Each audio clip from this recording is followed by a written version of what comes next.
ইতিমধ্যেই বিচার প্রক্রিয়া শুরু হয়েছে। যারা গুমের সাথে জড়িত ছিল তাদেরকে আলাদা সাব জেলে রাখা হয়েছে। আমরা বৈষম্যমূলক কোনো রাষ্ট্র চাই না। বিচারালয়ে আপনাদেরকে দাঁড়াতে হবে। আপনারা যেহেতু খুনের সাথে জড়িত ছিলেন, আপনারা যেহেতু গুমের সাথে জড়িত ছিলেন, প্রত্যেকটা গুম আর খুনের বাংলাদেশে জবাবদিহিতা নেওয়া হবে। আপনারা এসি বাসে চলাফেরা করবেন, আর আমার অন্য কয়েদি ভাইয়েরা একসাথে গাজাগুজি করে নিঃশ্বাস নেওয়ার জন্য প্রিজন ভ্যানে না কুচু করে রাখে। আপনাদের কোথায় এত দম্ভ? আমরা সেনাবাহিনীকে আহ্বান জানাবো, সেনাবাহিনীকে কলঙ্ক মুক্ত করার জন্য বাংলাদেশে একটি সুযোগ এসেছে। এই সুযোগকে আমাদের কাজে লাগাতে হবে। দেশপ্রেমিক সেনাবাহিনীর প্রত্যেকটি পদক্ষেপের সাথে ইনশাআল্লাহ আমরা থাকব, যদি আপনারা এদের বিচার নিশ্চিত করতে পারেন।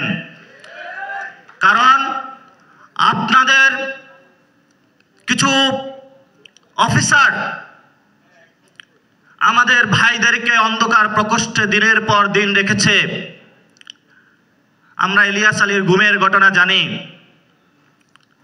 আমরা অসংখ্য গুমের বাংলাদেশে সাক্ষী হয়ে রয়েছি, কিন্তু এই গুমের সাক্ষী হিসাবে আমরা সাক্ষ্য দিব। যদি আপনার বিচার থেকে পিছপা হয়ে আসেন, তাহলে আপনারা জনতার মুখোমুখি হতে বাধ্য হবেন। এজন্য আমরা সেনাবাহিনীকে আহ্বান জানাবো, আপনারা যে উদ্যোগ নিয়েছেন আমরা সেটাকে সাধুবাদ জানাই। প্রসিকিউটরের যে মামলা হয়েছে সেখানে অন্যান্য যারা কয়েদি রয়েছে তাদের যেভাবে হাজিরা দিতে হয় আপনারা সেভাবে হাজিরা ফেস করতে হবে। এবং আমরা এখনো ডিজিএফআই নামক যে সংস্থাটা রয়েছে, এটার মিডিয়া ট্রায়াল থেকে শুরু করে বিভিন্ন ষড়যন্ত্রের শিকার এখনো হচ্ছে। আমরা আওয়াজ তুলেছিলাম বাংলাদেশে ডিজিএফআইকে সংস্কার করতে হবে, কিন্তু আপনাদের থেকে এখনো কোনো উদ্যোগ আমরা দেখি নাই। এটা আমাদের জন্য দুঃখজনক। এই জন্য আগামী ইলেকশনে, অতীতের ইলেকশনের মতো ডিজিএফআই যদি কোনো ইলেকশন ইঞ্জিনিয়ারিং করতে চায়, তাহলে রাজপথে জনতার সাথে আপনাদের সাথে আমাদের লড়াই হবে। ইলেকশন কমিশনে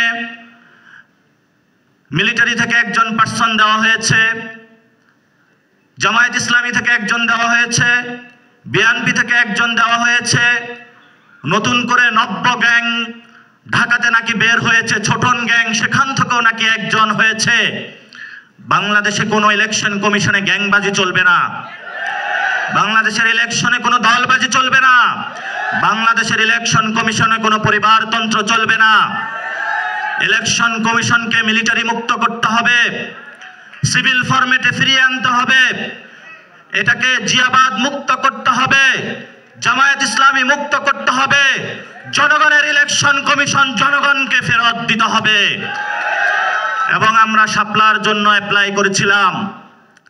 আমরা তাদের সামনে গিয়ে বলেছিলাম আপনি শাপলা কেন দিবেন না। 3 ঘন্টা তার সামনে প্রশ্ন করেছিলাম।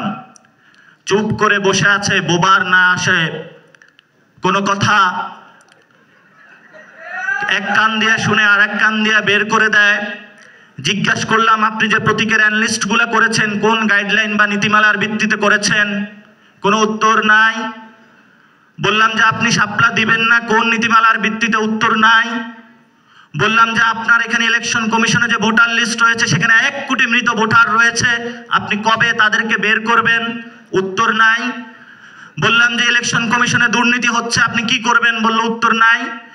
বললাম যে ইলেকশন কমিশনে আওয়ামী লীগের যে আমলে নিয়োগপ্রাপ্ত লোকগুলো রয়েছে আপনি কবে তাদেরকে বের করবেন? বলে উত্তর নাই। তবে এই ক্ষেত্রে একটি চমকপ্রদ উত্তর তারা দিয়েছে। একদিন নামাজের পরে নাকি সবাইকে ডেকেছে, বলে তোমরা সবাই কোরআনের শপথ করো, ইসলামের শপথ করো, তোমরা আগামী ইলেকশনে আওয়ামী লীগের দিকে মুখ ফিরাবে না, জনগণের জন্য কাজ করবে। তো এই যদি হয় বাংলাদেশের ইলেকশন, বাংলাদেশে কোথায় থেকে আবার গণতন্ত্র আসবে? বাংলাদেশে যে রাজনৈতিক দলগুলো গত 15 বছর গণতন্ত্রের কথা বলেছে, তারা শুধু গণতন্ত্র বলতে এতটুকুই বুঝে যে শেখ ফ্যামিলি চলে যাবে, জিয়া ফ্যামিলি আসবে, জিয়া ফ্যামিলি চলে যাবে, শেখ ফ্যামিলি আসবে। আমরা গণতন্ত্র বলতে এটা বুঝি না। আমরা গণতন্ত্র বলতে বুঝি জনগণের অধিকার। এই জনগণের অধিকার ফেরতে যেতে যদি আবার শেখ ফ্যামিলি, জিয়া ফ্যামিলি, মওদুদি ফ্যামিলির আবার ফেরত আনার চেষ্টা করতে হবে। আপনাদের সাথে রাজপথে শক্ত লড়াই হবে। শক্ত লড়াইয়ের আপনারা সবাই প্রস্তুতি নেন। ইনশাআল্লাহ লড়াইয়ে আমরা জিতবো। সেই লড়াইয়ে দেখা হবে, আবু সাঈদ আর উত্তরসূরিরা জয়ী হবে। আসসালামু আলাইকুম।